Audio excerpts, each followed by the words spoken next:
नमस्कार अनि स्वागत छ समस्त शास्त्रप्रेमी जनलाई मेरो युट्युब च्यानल अमृत सापकोटामा। आजको यस श्रृङ्खलामा म हजुर समक्ष श्रीमद् भागवत महापुराणको नवम स्कन्द अन्तर्गत अध्याय 21 देखि 24 सम्मको सारांश प्रस्तुत गरिरहेको छु। यसरी सुखदेव स्वामीले राजा प्रेक्षितलाई श्रीमद् भागवत महापुराण सुनाउँदै जाने क्रममा सुखदेव स्वामी भन्नुहुन्छ, लौ त राजन, मैले तपाईलाई श्रीमद् भागवत महापुराणका धेरै कथा प्रसङ्गहरू सुनाउँदै आएँ। अबको क्रममा भने तपाईलाई के जान्ने इच्छा छ बताइ बक्सियोस् भनेर सुखदेव स्वामीले राजा प्रेक्षितलाई सोधेपछि प्रेक्षित राजा भन्नुहुन्छ, सुखदेव स्वामी, तपाईका मुखार बिन्दुबाट मैले श्रीमद् भागवत महापुराणका धेरै कथाहरू सुन्दै आएको छु, धेरै ज्ञान प्राप्त गर्दै आएको छु र 7औं दिन पर्यन्त भनेको मेरो आयोजन 7 दिनसम्म तोकिएको थियो, त्यो बेलासम्म पनि मैले सुन्ने नै छु। 7 दिन पछाडि त मलाई नागराजाले डसेर मेरो मृत्यु हुनेछ अनि यही श्रीमद् भागवत महापुराण सुनेको कारणले गर्दा मेरो उत्तम गति प्राप्ति हुनेछ, त्यसमा त कुनै पनि अन्यथा रहेन। अबको क्रममा भने मलाई यो सुन्ने इच्छा छ कि रन्तिदेव नाम गरेका राजा को थिए, कस्ता थिए, पञ्चपाण्डव कसरी जन्मे र स्वयं राजा प्रेक्षित कसरी जन्मेको थिए र कसको सन्तान थिए, यो बताइ बक्सियो भनेर सुखदेव स्वामी उप राजा प्रेक्षितले 3वटा प्रश्न गरेपछि सुखदेव स्वामी भन्नुहुन्छ, लौ त राजन, अब सुनि बक्सियोस्, तपाईँ को हुनुहुन्थ्यो, रन्तिदेव को थिए, 5 पाण्डवहरू कसरी जन्मेका थिए भनेपछि सुखदेव स्वामीले भन्नुहुन्छ, कुनै एक समयको कुरा थियो, रन्तिदेव नाम गरेका राजा थिए। उनी रन्तिदेव नाम गरेका राजा यस्ता थिए कि साह्रै प्रतापी राजा थिए। उनी दान गर्नका लागि हरेक वस्तुहरू अथवा हरेक मूल्य चुकाएर पनि उनले दान धर्म गर्ने गर्थे। अत्यन्तै दानवीर कहिएका थिए। उनको जति दान गर्न सक्ने व्यक्ति कोही पनि थिएन। यसरी अत्यन्तै दानवीर कहिएका ती राजा रन्तिदेव आफ्नो साराका सारा सम्पत्ति दान गर्न चाहन्थे। हेर्नुहोस्, कहिले पनि दान भनेको मानिसको जीवनमा आफूले आर्जन गरेको 10% अथवा 10 अंश दान गर्नु भनेको हुन्छ। हामीले आर्जित गरेको 10 अंश दानमा राख्नुपर्छ। आज दान गर्नु भनेको यहाँ कसैलाई दिनु होइन, परलोकको ढुकुडीमा सञ्चित गर्नु हो।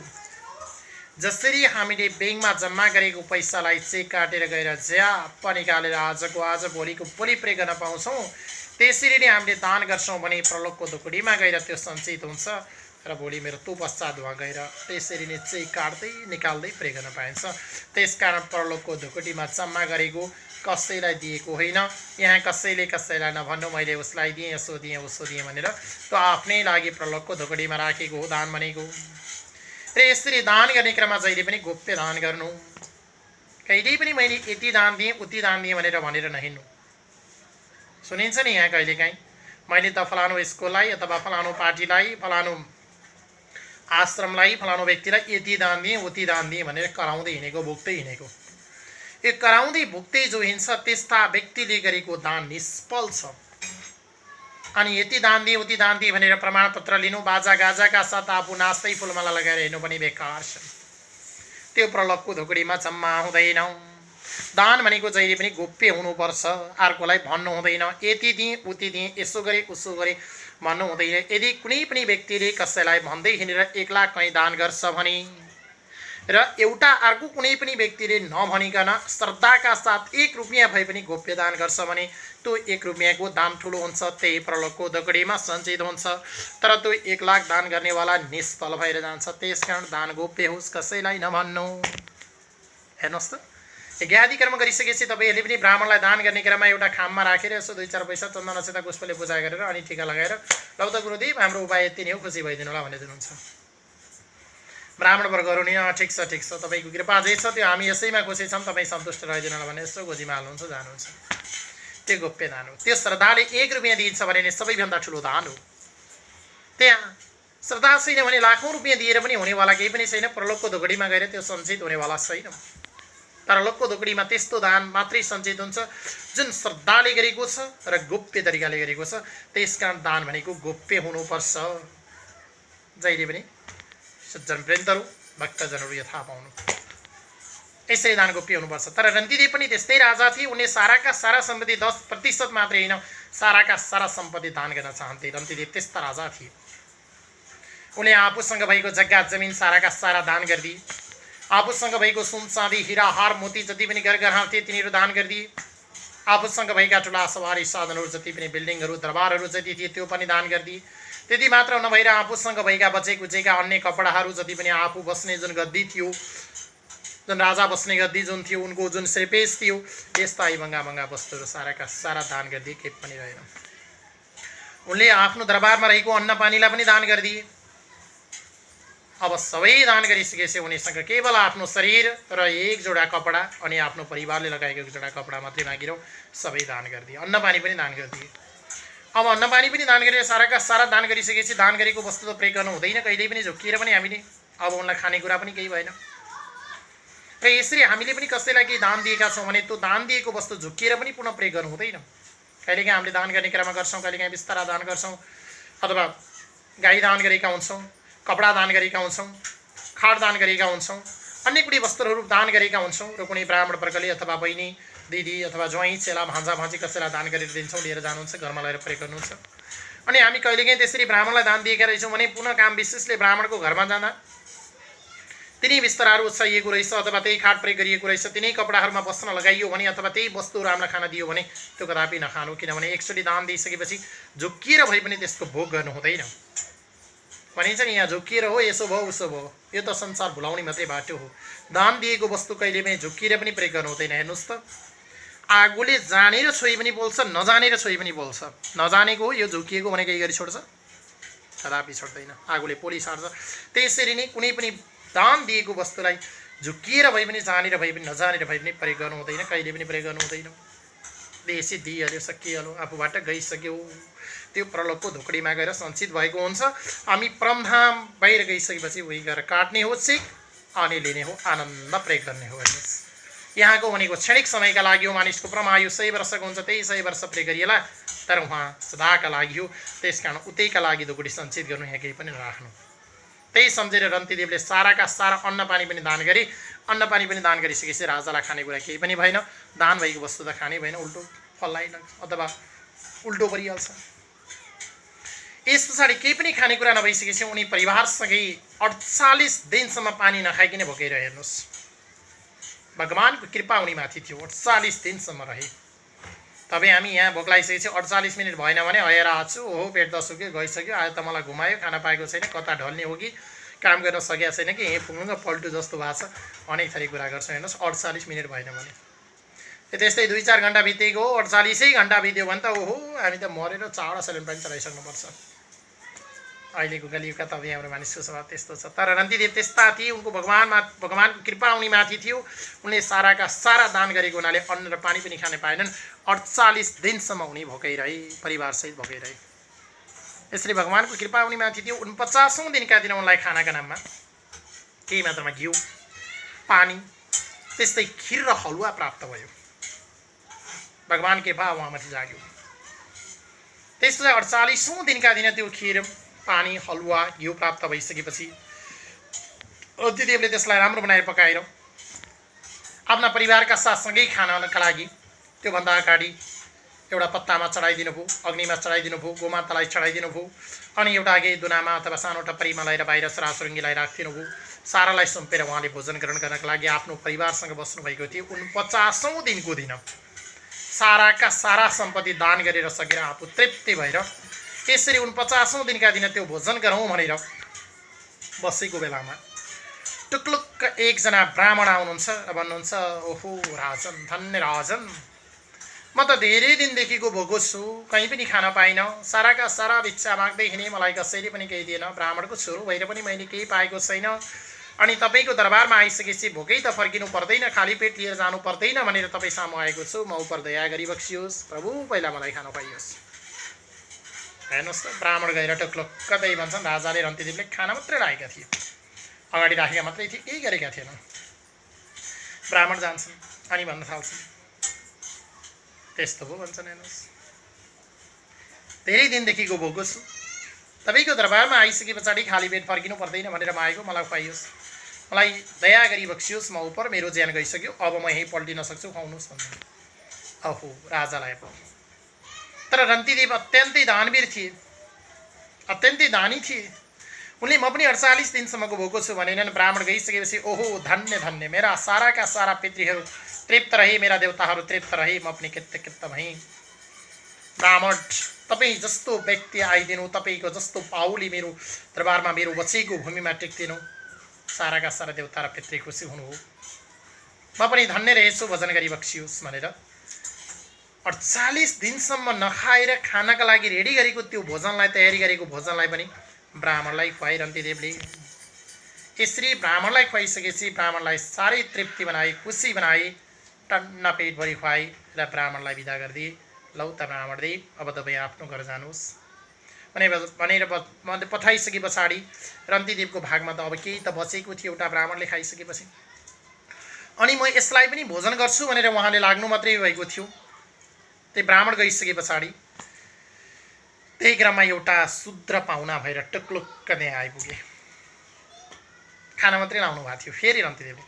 फेरि रन्तीदेव परदोस्वरले भन्छ ओहो लौ त राजन, म त धेरै दिनदेखिको भोको छु, माग्दा माग्दा मलाई कसैले पनि दिएनन्, सबैले मलाई अपमान गरी, मैले केही पनि खान पाइनँ। प्राण बचाउनको लागि तपाईँको दरबारमा आएको, तपाईँ त साह्रै दानी हुनुहुन्छ अरे, म उपर दया गरी बक्सियोस्, केही न केही खानेकुरा दियोस् प्रभु, मेरो त प्राणै जान लागिसक्यो।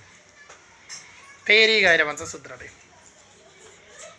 ओहो अब रन्तीदेवलाई बल्ल बल्ल खाऊ भनेको पहिला ब्राह्मण आए, ब्राह्मणलाई खुवाउनु पर्यो, फेरि शूद्र गइदियो। त्यस पछाडि फेरि राजन अथवा उनी रन्तीदेव राजा भन्नुहुन्छ लौ त ठिक छ, तपाईँ मेरो घरमा पाहुना भएर आइदिनु भयो, म धन्य रहेछु, लै बक्सियोस्। फेरि बचेको त जुन थियो उही शूद्रलाई खुवाउनु भयो, शूद्रलाई पनि तृप्ति गर्नुभयो र त्यस पछाडि तृप्त गरेर शूद्रलाई घरतिर पठाइदिनु भयो। अनि रन्तीदेवले बचेको अब त परिवारसँगै खाउँ है त भनेर ट्याक्क खाना लाउनु भएको थियो। त्यही खाना लागेको क्रममा जब खानाका लागि उहाँले यसो मन्त्र पढ्दै अथवा त्यो भोजनलाई नमस्कार मात्रै गर्नुभएको थियो, टुप्लुक्क एकजना ब्राह्मण कुकुर साथमा लिएर फेरि आइपुगेला हेर्नुहोस्। र उनले भन्नुहुन्छ, फेरि ब्राह्मण आउनुहुन्छ, ओहो रन्तीदेव, धेरै दिनदेखि मैले पनि खान पाएको छैन, मेरो रक्षाका लागि अघि पछि हिँडेको कुकुरले पनि केही पानी पनि सुन्न पाएको छैन, अब हामी उपर दया गरी बक्सियोस्, मेरो कुकुर पनि मन लागिसक्यो, म पनि मन लागिसकेँ, के दिनुपर्छ खुवाइ बक्सियोस्। तपाईँको दरबारमा आइसकेपछि भोकै बस्नु पर्दैन, भोकै फर्किनु पर्दैन भनेर हामी यहाँ आएको। तपाईँ जस्तो दानी, तपाईँ जस्तो प्रतापी राजाको अथवा दानवीरको घरमा आइसकेपछि हामी भोकै बस्नु पर्दैन, राजन हामी उपर दया गरियोस् भन्छ नि। ब्राह्मण बुढा फेरि कुकुर लिएर गएका, एक्लै गएका नि त्यति थोरैले हुन्थ्यो, कुकुर पनि लिएर गएका रहेछन् बुढाले। त्यस पछाडि पुनः राजन रन्तीदेव भन्छन् प्रभु तपाईँ आउनुभयो, यो धन्य छ, ल तपाईँले के चाहनुहुन्छ भनेर भनिसके पछाडि पुनः ब्राह्मणलाई र त्यो कुकुरलाई रन्तीदेवले भोजन गराउँछन्। यसरी ब्राह्मणलाई र कुकुरलाई भोजन गराइसकेपछि फिर्ता गरिदिनु भयो रन्तीदेवले। उता ब्राह्मण आफ्नो कुकुर लिएर गई, अब मात्र अन्न जति सबै सकियो, पानी मात्रै बच्यो रन्तीदेवलाई हेर्नुहोस्, रन्तीदेव र परिवारलाई। अब त्यस पछाडि पुनः रन्तीदेवले ल ठिक छ, यही पानी भए पनि यो भगवानको कृपा हो, अब यही खानुपर्छ, यही जल पारण गर्नुपर्छ भनेर यसो बस्नुभएको थियो। परिवारलाई त्यही पानी बाँडेर खान लाग्नु भएको थियो। त्यही क्रममा अर्को एकजना चाण्डाल फेरि पुग्यो, टुक्लुक्क पाहुना भएर आयो र भन्छ राजन मैले धेरै दिनदेखि पानी पनि खान पाएको छैन, अब त मैले जल पनि पाइनँ भने मेरो मृत्यु अवश्य नै बस्छ, मलाई बताइ बक्सियोस्। तपाईँको दरबारमा आइसके पछाडि त्यसै फर्किनु पर्दैन भनेर मलाई आएको, मलाई पानी भए पनि खुवाइ बक्सियोस् भन्छ। है पानी बचेको छ जम्मा। ओहो रन्तीदेव फेरि खुसी हुनुभयो, धन्य छु, मेरो घरमा तपाईँ पाहुना भएर टेकिदिनु भयो, मेरा साराका सारा पितृहरू देवताहरू खुसी भए, ल ठिक छ लै बक्सियोस् भनेर त्यही बचेर आफूले परिवारसँग खान लागेको पानी पनि चाण्डाललाई खुवाउनु भयो र तृप्त गराइदिनु भयो। आफूसँग पानी पनि सिद्धियो। 48 दिनका भोका हुनुहुन्थ्यो, 49औं दिनको दिन परिवार समक्ष बसेर खान थाल्नु भएको थियो, त्यो पनि सिद्धियो। साराका सारा दान गर्नुभयो। हेर्नुहोस् त्यस्ता दानवीर राजा हुनुहुन्थ्यो रन्तीदेव। यसरी खुवाइदिइसकेपछि आफूलाई उहाँले कृतकृत्य अत्यन्तै गौरवसारी ठान्नुभयो, साह्रै आफू खुसी भएको मान्नुभयो र उहाँ त्यत्तिकैमा सन्तुष्टि भएर रहनुभयो। यसरी अर्कोतिर हेर्दा मनुका वृषचित्र नामका अर्का छोरा पनि थिए। उनको वंशमा मद्गल नामका एउटा ब्राह्मण थिए। उनी मद्गल नाम गरेका ब्राह्मणबाट पछि मौद्गल्य गोत्रको उत्पत्ति भयो र आज मौद्गल्य गोत्र भनेर जुन चिनिन्छ उनी ब्राह्मण मौद्गलका ती सन्तान हुन्। मुद्गलका सन्तान मौद्गल्य भएर उनीहरू आए र आज मौद्गल्य गोत्रको उत्पत्ति भएको छ, अथवा कार्की लगायत विभिन्न जात जातिहरूको मौद्गल्य गोत्र आज हुन्छ भनेर सुखदेव स्वामीले राजा प्रेक्षितलाई भन्नुहुन्छ। त्यस पछाडि सुखदेव स्वामीले राजा प्रेक्षितलाई भन्नुहुन्छ, उनी धृतराष्ट्र र गान्धारीबाट दुर्योधन समेत 100वटा छोरा जन्मे र दुःशला नामकी एक मात्रै छोरी जन्मिन् भने अर्कोतिर पाण्डुका 2वटा पत्नी थिए, कुन्ती र माद्री। यसरी 2वटी पत्नी हुँदाहुँदै पनि, कुन्ती र माद्री नामकी 2वटी पत्नी हुँदाहुँदै पनि पाण्डुलाई मृगको त्यस्तो श्राप परेको थियो, जब स्त्रीसँग सहवास हुन्छ तिम्रो प्रमधाम हुनेछ भन्ने श्राप पाण्डुलाई मृगको परेको थियो। हेर्नुहोस्, श्रीमती छन् 2टी, कुन्ती र माद्री, तर मृगको श्राप त्यस्तो पर्यो कि यदि स्त्रीसँग सहवास भएको अवस्थामा तिम्रो प्रमधाम हुनेछ भन्ने श्राप परेको थियो। हेर्नुहोस्, 2टी श्रीमती छन्, सहवास गर्नुभएको छैन, बच्चा जन्माउनु हुँदैन, सहवास भएकी प्रमधाम पाण्डु। त्यो भइसके पछाडि मृगको श्राप उनमा परेको हुनाले उनी पाण्डुका 2वटा जुन श्रीमती थिए, उनले जुन कुन्ती नाम गरेकी जुन श्रीमती थिइन्, उनले धर्मराजबाट गर्भधारण गरेर युधिष्ठिरलाई जन्माइन्। युधिष्ठिर जन्मे, युधिष्ठिर राजा भन्ने चिनिन्छ। उनी धर्मराजबाट गर्भधारण गरेर उनी कुन्तीले जन्माइन् र वायुदेवबाट गर्भधारण गरेर भीमसेनलाई जन्माइन् उनले भने इन्द्रबाट अर्जुनलाई जन्माइन्। यसरी 3 भाइको जन्म भयो कुन्तीको कोखबाट, युधिष्ठिर, भीमसेन र अर्जुन। भने जुन अर्की श्रीमती पाण्डुकी अर्की श्रीमती माद्री थिइन्, उनले अश्विनी कुमारबाट गर्भधारण गरेर नहुकुल र सहदेवलाई जन्माइन् र 5 पाण्डवको जन्म भयो। यसरी युधिष्ठिर, भीमसेन, अर्जुन, नहुकुल, सहदेव 5 पाण्डवको जन्म भयो। यिनी 5 पाण्डवकी पछि 5 पाण्डवले एउटी साझा पत्नी बनाए। जुन साझा पत्नी बनाएकी थिइन् उसको नाम थियो द्रौपदी। यिनी द्रौपदीबाट प्रतिविन्ध्य आदि एक छोरा उनले जन्माइन् भने 5 पाण्डवका साझा पत्नी द्रौपदी बाहेक अन्य एक पत्नी थिए, उनीहरूबाट पनि सन्तान धेरै जन्मेका थिए। यसरी 5 पाण्डवको जन्म भयो राजन भनेर सुखदेव स्वामीले राजा परीक्षितलाई बताउनुहुन्छ। त्यस पछाडि सुखदेव स्वामी भन्नुहुन्छ, राजन अथवा जुन तपाईँ परीक्षित राजा हुनुहुन्छ, मेरो अगाडि खडा हुनुहुन्छ, श्रीमद् भागवत महापुराण सुन्दै हुनुहुन्छ, अब तपाईँ कहाँबाट आउनुभयो सुन्नुहोस्।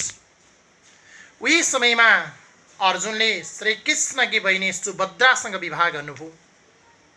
यसरी अर्जुनले कृष्णकी बहिनी सुभद्रासँग विवाह गरिसकेपछि त्यहाँबाट छोरा जन्मे। सुभद्राका छोराको नाम राखियो अभिमन्यु।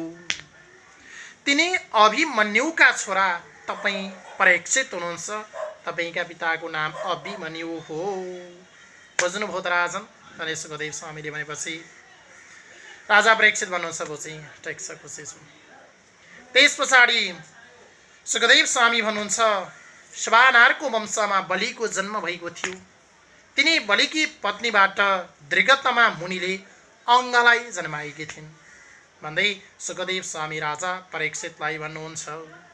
त्यस्तै सुखदेव स्वामीले राजा परीक्षितलाई भन्नुहुन्छ, कुशको वंशमा शिशुपाल आदि राजा भएका थिए भने उग्रसेनका कंसा आदि 9 छोराहरू थिए। उनका कंसा आदि छोरीहरूसँग वसुदेवका भाइहरूले विवाह गरेका थिए र यसरी नै वंश यदु वंश चलेको थियो राजन भनेर सुखदेव स्वामीले राजा परीक्षित उपर बेन्ते चढाउनुहुन्छ। जय बोलो श्रीमद् भागवत महापुराणको, जय बोलो श्रीमद् भागवत महापुराण नवम स्कन्धको। ओम नमो भगवते वासुदेवाय।